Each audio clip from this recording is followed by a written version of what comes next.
Margarita Yeriyüzü'nün Көкшетау қаласы нөмір 11-ші ағай балабақшасының әмки мұғалімі. Сәлеметсіздер ме?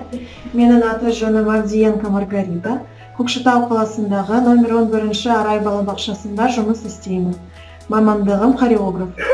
Менің ойымша, ел президенті Қасым-Жомарт Тоқаевтың мақаласын оқып шықтым. Әрине дұрыс. Тәуелсіздіктің 30 жылы ішіндегі атқарылған игі істері мен елдегі барлық мәселелерге тоқталған. Соның ішінде тату өмір сүру керектігін, ағартушылық жұмыстарды жүргізіп отыру керектігін атап өтті. Алаш қайраткерлерінен тағылым алуға, мемлекеттік идеяларын жоғары ұстауға шақырды.